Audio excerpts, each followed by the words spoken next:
I want you people to understand something.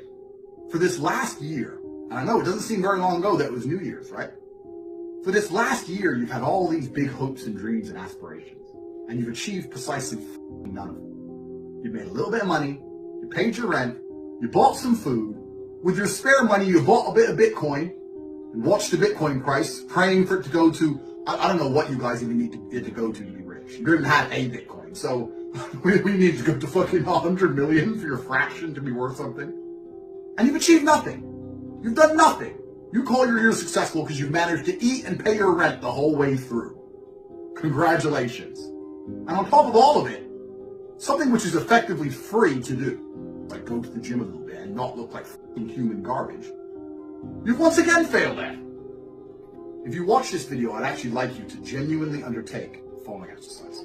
I'd like you to go into the bathroom, strip down to your underwear, and look in the mirror at one average piece of shit.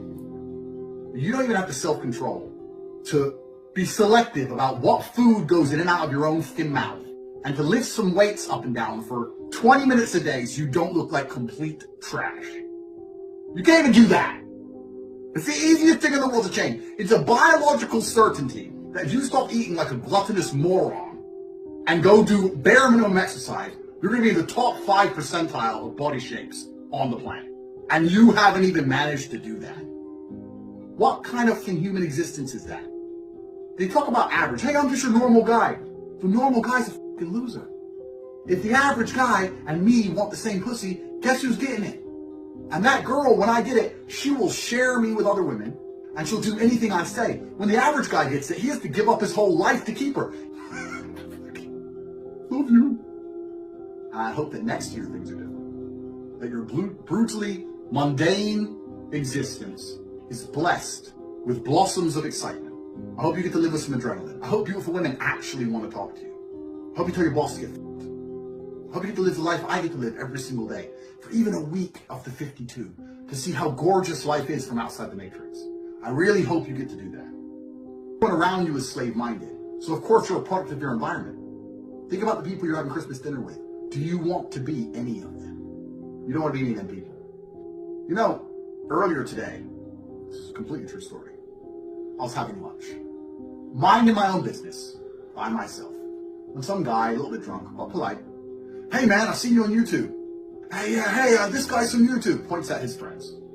Hey man, hey, yeah. They're all a bit drunk. I'm like, hey guys, hey, come have a drink, come have a drink. I was like, oh, for fuck's sake. I didn't really want to, but I'm humble. Sure, I'll come have a drink. So I'm sitting there with 6 dudes, all 30-something guys. Turns out they all work together. The middle manager of some finance firm, some other guys an intern at some finance firm, etc. What do you do, mate? And you know what's actually when you know you're brilliant? You know you're brilliant when you don't want to tell the truth because you know it's going to be awkward when everybody pales in significance. Like, I'm trying to be polite now, so I don't want to come to the table and everyone hate me. I don't want to spread any negativity. But if I tell the truth about myself, everyone's going to be miserable. I'm a kickboxer. Oh, you're a kickboxer. Oh, I used to do a bit of kickboxing. Oh, yeah. Oh, really? You're a kickboxer? So that's your job? Yeah. Oh, really? Oh, so you're good then? Oh, I was okay. Oh, yeah, no, this guy's a world champion. You're a world champion kickboxer. And what happened across the next 5 minutes of conversation is, every time they talked about women or cars or where they've been or what they do or who they are or their accolades or anything, I destroyed them. I didn't even mean to. I was just existing. Oops, I'm a kickboxer. Yeah, I'm a multi-millionaire. Yes, I'm staying in the best hotel. Yes, the fucking Lambo outside is mine. Yes, I'm sorry. But it's not my fault. I can't even sit around normal dudes and tell the truth without just people ending up going quiet. They stopped telling their stories. They stopped interacting with each other.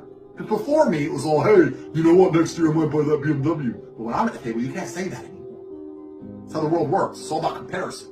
You're sitting with your family saying, hey, you know what, this has been a really good year for me. I've managed to pay my rent, and I've eaten food, and I've managed to save up, and I bought 0.2 Bitcoin, and next year, I really hope I get a 10% raise at work. And you know what your family's going to say? Wow. But you know what I would say? I'd say you've wasted an entire fucking year and done nothing of significance. I say the things you've done last year pale in comparison to the things I've done last year, and the things that you will do next year pale in comparison to the things I will do.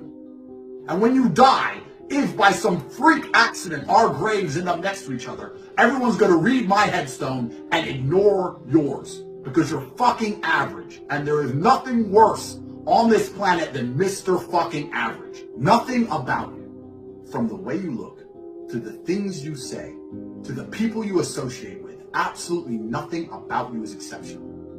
Your last year, if I was forced to endure it, would be a level of depression in which I have never experienced. The happiest day of your life was worse than the average Tuesday of my existence. Your last year was shit. You looked like shit. Everything about you is shit. And unless you do some kind of massive, dramatic overhaul of your entire existence, you are going to die as the piece of shit you are. You're insignificant, like all the other billions of people in history who are insignificant, who died and nobody gave a fuck. We still talk about the kings of old. Don't worry, they'll talk about me when I'm gone. The name Tate is here to stay, but you don't mean a fucking thing. You're the peons and the peasants, which have been dying since the dawn of humankind and nobody gave a fuck. And you're thinking, but I want to make a ripple in space-time. I want to be like Tate. I want to be cool. And you're thinking, but I can't. I just don't have the genetic gifts. But I don't want you to ever give up. I want you to believe in yourself. I want you to truly, truly believe in yourself. Just because you're going to die and nobody's going to give a shit doesn't mean you shouldn't try your very best when you're here on Earth. If you work hard while everyone else is resting, for some reason that work you do is double as powerful. If I were to ask you, what did you do with the days between Christmas and New Year last year? You wouldn't even be able to tell me. They were so unremarkable, you wasted them. And the reason you are wasting them is as follows. You're a dickhead and you're an idiot. A little worm in the dirt. Perhaps a bird will eat you.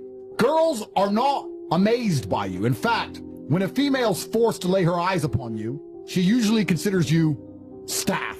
She doesn't look at you and beg for your sons. You're all losers.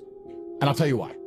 You believe you can waste the following days because you think, these people at home think, that they've had a hard year. If I were to ask you what you did this year, it would boil down to basically, I managed to pay my rent. I managed to eat food most days. I even managed to save a little bit of money. You managed to find a place to sleep, eat, and you did it for a whole year and you think you achieved things. Guess what else out there managed to stay alive for a year and eat and not die? A worm! And even after up for a whole year, you think you need rest. You don't need rest. What you need is work. You need it more than ever. You need it right now. So you don't need these days off, because I know most of you struggle with the basic tenet of dedication and motivation and concentration. Your mind has been assassinated by the algorithms. You sit there, TikTok, TikTok, TikTok. Girl on Instagram, she doesn't reply because she's a loser. Pornhub. I'm motivated, I want to be better. Okay, you have to do this, it's really hard. TikTok. You have TikTok mind. Your mind has been fried like a fried egg. The average man in the world today, what he does is, he starts something, and then he stops when it's hard. And then he goes back to TikTok brain. Oh, I tried. I tried, it's hard. Like a little 9-year-old girl. So instead, you have to be a man. And when a man says he's going to do something, he does it even if it's hard. I'm not going to start and stop and then wait till I feel like doing it again, then starting again, then stopping again. That's gay. Motivation isn't real. Motivation is not a real thing. People who train every day don't want to train every day. They are not motivated to train every day. They are something else. Motivation is the wrong word. They are not motivated. It's called discipline. It's called being a man. It's not about feeling like doing it. If you only do things you feel like doing, you know what you end up doing? You end up sitting around with a belly drinking soya latte bullshit. You have to wake up and say, I don't feel like training, but I must train. I will stop being a loser. You need to do what you're supposed to do, not what you feel like fucking doing. Okay. That's the difference between a man and a fucking child. You do not become a man doing what you feel like doing. You become a man doing what you're supposed to fucking do. It is your duty to not be a fat piece of shit. You don't get anywhere in life without this. You don't get to just play video games and get rich. You have to turn up on time, look good, be sharp, be funny, be smart, remember things, charismatic. I come from the era of discipline. I come from the old school ways. So you're in a world now where you can just, without discipline, stumble your way to success. Congratulations. But the absolute true marker of a man is his ability to do the things he doesn't feel like doing. What would that make you? If you sit around and only do what you feel like doing, what would that make you? So it doesn't matter if I'm happy or sad, I will still go and do X. That is my job. It's my duty as a man to do X. That's what I'm going to do. I understand why a lot of people doubt themselves. A lot of people doubt themselves because they're incompetent. If you're an idiot or you're shit at things, of course you're going to doubt yourself because you fail all the time. The only way you're going to start to not doubt yourself is if you show some competence, if you grow into a competent individual and perpetually succeed. Your mentality is heavily linked to your reality. And the fact that most people have such weak mindsets comes from the fact that they have a weak life, a weak body, a weak social circle, a weak network, a weak bank account, a weak relationship. Well, of course, if you were strong, if your woman would never leave you no matter what because she idolizes you, then your mentality would be strong. Your mind would be strong by extension. So if someone comes to me and goes, I doubt myself, I usually look at them and go, yeah, I understand why. You're a little fat piece of shit and you're stupid. Of course you do. If I was you, I'd doubt myself too. I think the best way to predict the future is to study history.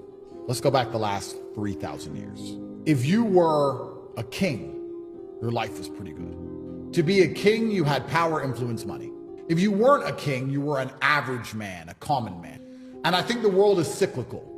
When you were a common man 2,000 years ago, you were effectively a slave and life was terrible. That was the same all the way up to perhaps the 1930s. And perhaps it was the war and the massive loss of life. Perhaps it was something else, I'm not sure. But I kind of feel like there was a golden period between in the 50s to 60s to 70s to 80s, where being a normal, hardworking man went from being a terrible existence to quite a good existence. In the 60s, you could be a normal man who worked in a factory, an unskilled labor job, and with one wage, you could afford a house, you could afford a car, you could afford to raise a family, your children would not be taught garbage in school. Yep. What matters most? Your wife loves you, you're respected as the breadwinner, your kids respect you, your house is safe, your car works, your life is good. And I feel like, because it's cyclical, those good times are over and we're going back to where it was before. The kings have always been fine, and we always will. But if you're the common man, I think that the good days are over. Inflation is going to absolutely decimate your spending power. And it's going to take more of your money to buy a house, and your wage is not going to increase at the rate of inflation. It's becoming more and more impossible for you to own assets. For us asset owners, inflation's fantastic. So the common man is about to get wrecked. I think life is about to become exceptionally difficult for the people in the middle. I think the good times are over. I think it's going to go back to the feudal system of kings and serfs and peasants.